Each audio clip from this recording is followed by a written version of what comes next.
તો આપણે જો ગેસ ચાલુ કરી લીધો છે, હવે આમાં બધું આમાં શેકવું પડશે. તો છે ને શેકવાથી બે ફાયદા થાય.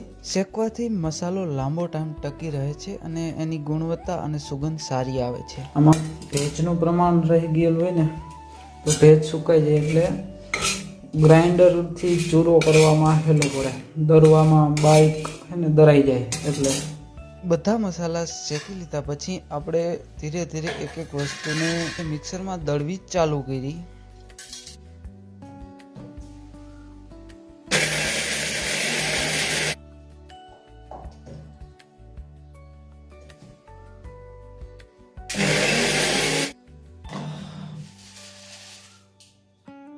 તો મિત્રો આપણે જો 6 ટાઈપના મસાલા નાખવાના છીએ.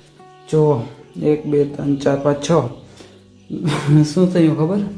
અદરક જેવું આવે ને ઓલું સૂંઠ, એ ભાંગી નાખ્યું. હવે ઘેરથી મારી માખી જાય એને પહેલાં છે ને હમણાં ભાઈબંધનો ફોન આવ્યો એટલે હું બહાર વયો જાઉં છું. અને આ મસાલા આપણે પેક કરી દઈ પછી આવીને મસ્ત મજાનો થોડું મિક્સ કરી ગંધ આવે છે આ બધાની. બીજું છે તમે કમેન્ટ કરજો જો તમારે જોતો હોય ગામમાં, મતલબ ગામના લોકો કમેન્ટ કરજો, હું આપીશ.